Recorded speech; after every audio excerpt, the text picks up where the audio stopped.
maanta insha Allah tabaaraka wa tacaala waxaan idin la wadaagi doonaa buugaad iyo aad u qiimo badan xogta ku jirta inaan soo koobno oo soo samiri garayno oo kadibna aynu ka faa'iideysano iyadoo dhamaanteen aynu ognahay buugaagta xikmadda iyo cilmiga ku qoran buugan insha Allah tabaaraka wa tacaala aynu soo qaadan doono waxa qoray nin Mareykan ah oo la yiraahdo Kent M. Keith waxaanu qoray 1968 maqaalo ama qoraallo ku saabsanaa 10 arrimood ama 10 arrimood oo isburinayo nolosha uu ku arkay markaas wuxuu bixiyay marka bariga hore dardaaranada 10 ka isburinaya dadku aad bay ula dhaceen waa la wareejiyay gidaarada lagu dhajistay aad baa loola dhacay waayo waxay noqotay sidii marka wax way xawaash dadka noloshooda wax badan ka talayo wax badan ka anfacaya sanadku markuu ahaa 2002 ayuu dib u qoray wuxuu ku sameeyay qoraal buug buuna ka dhigay buugana wuxuu bixiyay anyway ala ayati xaal siday doontaba ha noqotay wad buuga u bixiyay buugaasina wuxuu noqday buugaagta loogu iibsiga badan yahay caalamka iyo Mareykanka dhaxdiisaba waxaana loo turjumay luqado fara badan dardaaranadan waxa uu ka soo dhax saaray tajribadiisa nolosha uu nool yahay waxa badan oo ku arkayo adiga laftaadana waxa badan oo noloshaada ka hor imanaya ayaa buu markaa inoogu sharxaya kulli aad u sharxi maayo waan dul maraya oo si qofku isagu wixii sharxa uu ugu darsado talada koobaad ama dardaaranka koobaad ee uu bixiyay qodobka koobaad uu ka tilmaamay dardaaranada isburinaya oo jumlada hore iyo jumlada dambe way isburinayaan haddana mar walba wad buu ku leeyahay muqaddimada taaliba loo oran jiray muqaddimada waxa burinaya taaliga ama qaybta dambe ka daba imanaysa haddana wad buu ku leeyahay waa sida ay tahay wuxuu tilmaamayaa annaasu ghayru mantiqiyin dadku dardaaranka koobaad wuxuu leeyahay arrimaha kama eegaan xagga aqliga sida adigu doonayso in qaab aqli looga fikiro arrimaha uga fikiraan wala tahummuhum illa maslahatun dantooda mooyaan wax kale bani aadamku ma eegtaan ka bani aadam ahaan dabeecadoodu waa saas haye maxaa la yeelayaa marka waxibahum ala ayati xaal iyagoo sidaas oo nooca bani aadamku u fikira haddana jecelo iska wado oo dadkaaga ku dhex jir oo nin weyn laabtiisa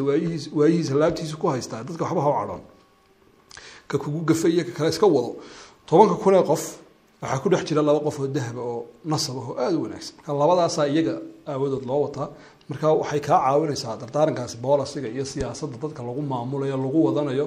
adigoon dadka ka dhex bixin oo si guud isaga wata in haddana dadka dahabka ah gaar u soo ilaashato dardaaranka labaad wuxuu tilmaamayaa idaa facalta alkhayr haddaad wanaag samayso buu leeyahay oo wanaagad ka shaqayso dadka wax barto ceelal u qodo yaa camaasha khayriga aad ka shaqayso charity-ga aad ka shaqayso saytahimuka naasu bianna laka dawaafica khafiya dadku waxay kugu tuhmayaan inaad leedahay niyadan wanaagsaneyn oo xisaabo aad istaba marinayso wax aad ka dan leedahay bay dadku tuhmayaan sidaas ay tahay haddana ha ka tagin wuxuu leeyahay facal alkhayr ala ayati xaal say doontaa noqotay sameeyon ilaa wanaag looga tagi maayay xadiistuna waxay inoo sheegaysaa wanaaga aad sameynayso mar aad mukhlis ka tood ilaahay darti daacad ka tahay dadka hadalkoodu waxa Allah leeyahay wax macna leeyahay ma jiro ilaahay agtibaad qiimo ku yeelanaysa dardaaranka saddexaad wuxuu tilmaamayaa idaa xaqiiqta najaax hadaad guul gaadho buu leeyahay ma sha Allah qof wuxuu doonayay gaaray noqoto laba arrimood baa kugu dhacaya taxi ba istiqaam sayfiin horta saaxiibo been aad yeelanaysaa ku daba orda waxba ka jir laba acdaa xaqiiqiyiin waxa kala yeelanaysaa cadow dhaba ilaa waxa tahay qof madax soo qaaday oo dadka ka soo dhaxbaxay dhakhtar soo baxay hadaad noqoto ganacsade soo baxay inta kugu xeerani dadka bani aadamka inta isku camalkiisa xaasidaan caanali xaasidaan dhuxul xaasidaan macallin xaasidaan intii kugu xeersaneed ugu xaasidayaan cadow baad kasbanaysaa sidoo kale saaxiibadana waxay noqonayaan saaxiibo dhalaalkaaga iyo najaaxaaga la socda adiga aan kula socon sidaas ay tahay haddana buu ku leeyahay injax ala ayati xaal guulayso waa noloshu waxay u baahantay dadaal iyo guul bay u baahantay jihaad iyo libaaxa ilkihiisa hilbaha ku jira in waran laga soo baxay u baahantay qofku inuu calaacalo oo meelaha fadhiisto adeer baan lahayn ilma adeer baan lahayn qof cid labaan lahayn inuu gura maahe waa inuu wax noqdo oo dadaalo weeye dardaaranka afraad wuxuu tilmaamayaa alkhayr alladii tafcaluhu alyawm sawfa yunsa qadan wanaaga aad maanta dad u sameeyay berri iska iloobayaan dadku maanta wanaag u sameeyay berri buu iloobayaan haddana waad sameeyay iloobayaan haku canaanan inoo hawlo soonagi berigi ku wanaajinay iyo soonagi wax ku sameeynay ifcal alkhayr ala ayati xaal war wanaaga sameeyo waxba doonin dadku inay wax ku siiyaan weligaaba haddaad wanaag u sameynayso eeg haddaad qof wax u siinayso ha kugu soo celiyo ikhlaaska ama hay ilaahay darti ilmaad korinaysaa Soomaalideenu ilmay korinayaan waxay doonayaan hadhow inuu markaan koriyo gulay abaalka waa inuu soo celiyo abaalkaaga ilaahay baad ku leedahay marba haddaad qofka ku tiraanaa ku koriyo abaalkii soo celi khalad weey ardaygaaga inaad tiraawaan berigi wax ku baree iga soo hagaagday ilaahay darti wada xubaraysay niyadaada wanaaji iska ilaali markaa khayrka aad samaynayso in adiga lagugu koolkooliyaha u samaynin dardaaranka shanaad wuxuu leeyahay ina sidqa wasaraaxa inaad noqoto qof run badan oo hadalka caddeeya oon dadka usoo meermeeraysanin yajcalaanika curdatan lilintiqaad waxay kaa dhigayaan in mar walba lagu dhaleeceeyo dadku carabka kugu hayaan bal u fiirso dadka inta badan hadalka cad leh ee bahasha ka bareedha ee nin walba dhegta u geliya iyagana waa la muudsadaa aad baa loo higaadiyaa waxbaa laga sheega haye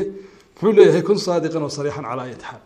si kastoy noqoto weligeedba ha lagu higaadiyo ha lagu caaya adigu runtuu sheeg buu leeyahay saraaxad iyo sidqiga ogow arrintaasi waxaan ku dari lahayn laakiin sidqigaaga iyo saraaxadaadu meel waa looga baahanya meel loogama baahna meel wax allaaliya wax kaaga xidhanba ma jiro meesha wax allaaliya wax kaaga xidhan ba aanay jirin dee waxaad u doonataa waa fuduul meesha laakiin wax kaaga xidhan yihiin ee adiga laguu martay ee adiga laguu soo doonanayo waa inaad ka badheedho waa saas ood runta ka sheegto haddaad social mediaha laakiin la dhex wareegto un halkaana run baan ka sheegaya siyaasadana run baan ka sheegaya wadaadadana runtaan ka sheegaya ganacsatadana run baan ka sheegaya dee adigu run badanidaayo arrinkaagu badana meel waa in lagugu soo hagaagaa si markaa adigana aanay dhibaato badan kuu gaadhin qodobka lixaad wuxuu tilmaamayaa ama dardaaranka lixaad ina acdama arijaali wannisa aladiina yaxmiluuna acdama alafkaar ragga iyo dumarka sita buu ku leeyahay fikradaha adduunka ugu waaweyn yumkinu an yuuqifahum asqaru rijaal waxaa suurtagala inuu joojiyo fikradoodii weyneyd ee camiiqa ahayd inuu dhabarka ka jabiyo dadka ka ugu daciifsan adigoo xogtaad hayso la yaabay iyo aqoontaad hayso waxaa laga yaabaa shibha yar ama su-aal yar oo qof daciifi ku weydiiyay dhinac kale kuu rogto ayaa suurtagala haye wuxuu leeyahay haddana ixmil afkaar cadiima calaa ayati xaal ha uga joogsan haddana afkaar waaweyn xambaaro qof mabaadi la noqo mabaadideeda ka tanaasulin oo haysanin waar waa intaasoo lagugu soo baxay meelahaagaa iska fadhi haysanin isdhiibin qodobka toddobaad wuxuu tilmaamayaa dardaaranka toddobaad annaasu yuxibuuna almustadcafiin dadku waxay jecel yihiin dadka jidicda san leh daciifiinta fuqarada masaakiinta bay dhahaan waan jecelna laakinahum yatbacuuna almustakbiriin haddana waxay raacaan dadka awoodda badan leh baawar kale ee lacagta haystee dadkaasay raacaan miskiinka laakiin shafaqa miskiin bay idhahdaan muxuu leeyahay jaahid min ajli almustadcafiin calaa ayati xaal dadka mustadcafiinta ah ee loo matalaya in la caawinayo adigu si dhaba u caawiyo garab istaago dhab ha kaa noqoto buu leeyahay inaad wax garab u noqotona ka shaqee mar walba oo sidoo dadka ha noqon qof matala inuu markaa masaakiinta u jilicsan yahay markaad meelaha ku aragto qof la xayeysiinayo oo dhibaataysan dad caawin karaysan caawi haddii kalena afkaaga ka hayso laakiin inaad niyaddaa ka xamato ama afka ka xamato tiraa waa kaasi baahi bay nagu wareeriyeen maxay sameeyadaas u bay hayaane iska daa taas qodobka sagaalaad wuxuu leeyahay ama dardaaranka sagaalaad dadku waxay aada iyo aada ugu baahanyiin in la caawiyo laakiin waxaa suurtagala buu ku leeyahay dadkii aada caawinaysay laftooda kusoo weeraraya weerarka kusoo qaadaya markiiba iyadoo sidaas haddana dadka caawi xaqiiqo jirta wey meel baad tegaysaa ummad baad arkaysaa jahligu biyo dhigay oo aqoon u baahan waad caawinaysaa adaaba lagaa bilaabayaa dad baad arkaysaa cunto u baahan waad caawinaysaa adaaba lagaa bilaabayaa ha odhan markaa war waa sideeye waxaad ku daweysaa laqad kaana lakum fii rasuuli illaahi uswatun xasana calayhi salaatu wasalaam qodobka sagaalaad wuxuu tilmaamayaa oo ka mid a dardaaranada cajiibka ah annaasu fii amasi alxaaja ila almusaacada banu aadamku ama dadku aada bay ugu baahan in la caawiyo marka dadnimo loo eego waxay u baahan yihin cunto waxay u baahan yihin cilmi aqoon lagu caawiyo waxay u baahan yihin nafsiyadooda la caawiyo wax fara badan banu aadamku u baahan in laga caawiyo haye qad yuhaajimuun laakinahum qad yuhaajimuunaka idaa saacadtum waxaa dhacaysa laakiin mar allaali markaad caawiso kusoo weerarayaanba aday kaa dhex bilaabayaan waa ku caayayaan waa ku dacaayadeynayaan dhibaato kale sheegayaan hawl kale maxaa la yeelayaa saacidhum calaa ayati xaal